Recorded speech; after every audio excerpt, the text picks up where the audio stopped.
हाँ, हेलो बच्चों, नमस्ते। अभी अपन जो पढ़ रहे थे ना, इतने दिनों से भारत में यूरोपीय शक्तियों का प्रवेश के बारे में जो पढ़ रहे थे। हमने कल आपको अंग्रेज़ों के बारे में बताया। अब जो आपको बताएंगे फ्रांसीसियों का आगमन, है ना। तो फ्रांसीसी भी यूरोप की का एक मतलब एक शक्ति थी यूरोप की, है ना। फ्रांस एक देश है यूरोप का।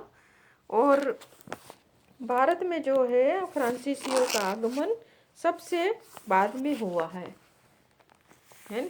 सबसे पहले पुर्तगाली आए थे, तो इसलिए इनका आगमन सबसे बाद में हुआ है।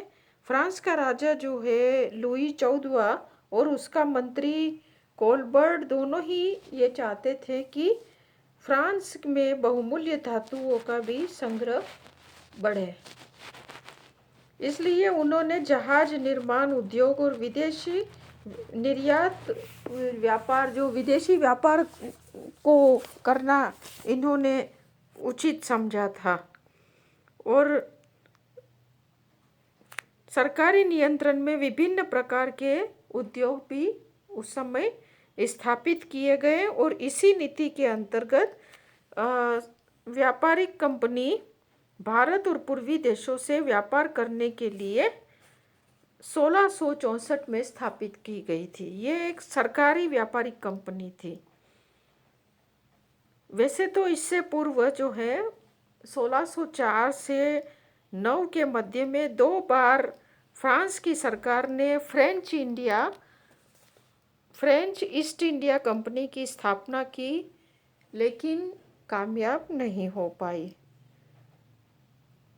1642 में भी फ्रांस के प्रधानमंत्री रिशलू ने भी एक नई कंपनी की स्थापना की थी, परंतु वो जो है अपना पूरा जो ध्यान है उसने क्या है कि मेडागास्कर में उपनिवेश बसाने में लगा दिया था।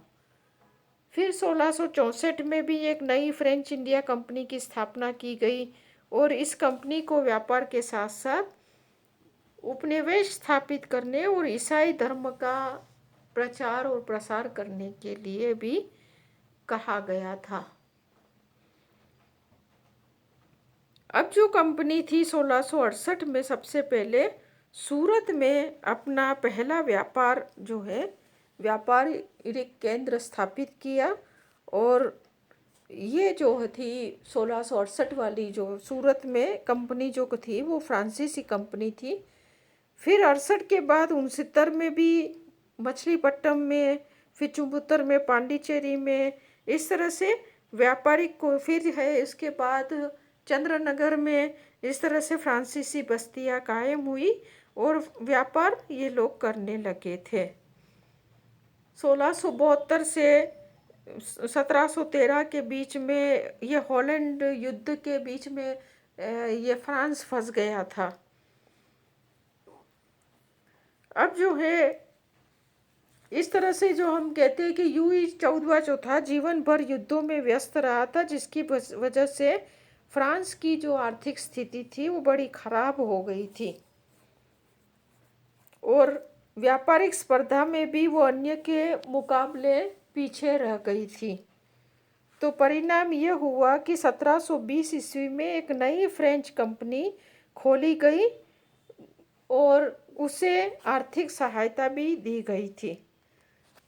1720 के बाद फ्रेंच कंपनी जो है भारत में धीरे धीरे उन्नति करती रही और व्यापार भी बढ़ता रहा था।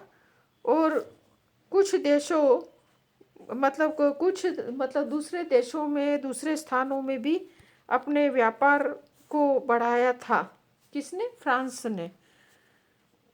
तो भारत में भी मालाबार के समुद्री तट पर और कोरोमंडल, कारिकल, है ना, अरब सागर में स्थित मॉरिशस द्वीप, इन सभी पर जो है उनका अधिकार हो जाने से फ्रांसीसियों ने सामुद्रिक शक्ति जो है वो सुदृढ़ कर ली थी और इनको व्यापार में भी लाभ हो रहा था। और भारत से व्यापार करने में ये लोग एकाधिकार प्राप्त करना चाहते थे और सहयोगी बना कि डच और पुर्तगाली जो थे वो अब प्रतिस्पर्धा से बाहर हो गए थे और फ्रांसीसियों का जो टक्कर जो थी अब केवल अंग्रेजों से ही लेनी बाकी थी।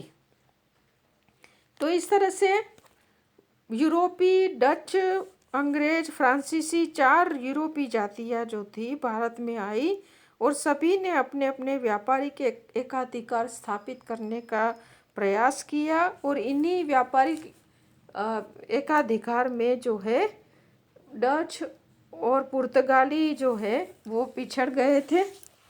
और बाद में ज़्यादा आगे जब हम देखते हैं तो फ्रांसीसी भी जो है स्पर्धा में बाहर हो गए थे और अंग्रेज ही जीत पाए थे ये हम बात की बात करते हैं। लेकिन अब अभी जो हम देख रहे हैं कि डच और पुर्तगाली तो निकल गए हैं, फ्रांसीसियों का जो खास व्यापारिक प्रतिस्पर्धा जो अब है अंग्रेजों के साथ हुई है। 18वीं सदी के मध्य में यह व्यापारिक प्रतिस्पर्धा जो थी वो राजनीतिक प्रतिस्पर्धा में बदल गई थी और देश की जो बिगड़ती राजनीतिक स्थिति जो थी हमारे यहाँ भारत में, उसका लाभ ये जो है इन विदेशियों ने भरपूर उठाया था। इसीलिए कहते हैं कि भारत में इनके फ्रांसीसियों से फ्रांसीसी युद्ध हुए तो ये लोग अंग्रेज लोगों को यहाँ पर फ्रांसीसियों से युद्ध करने की क्या ज़रूरत थी। लेकिन हमारे यहाँ के जो राजा महाराजा जो भी जहाँ भी शासन था इनका वो कमज़ोर पड़ गए थे। तो इन्हीं राजनीतिक अव्यवस्था और अस्थिरता का लाभ उठा करके इन्होंने यहाँ पर अपनी जड़ें मजबूत करने का प्रयास किया था।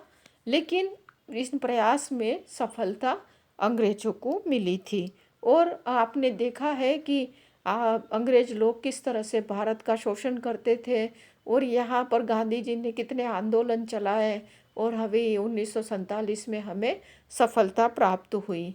तो ये सारी चीज़ें जो है हमने आपको बताई है, कृपया आप उसको पढ़ने का प्रयास करें। ठीक है, थैंक यू।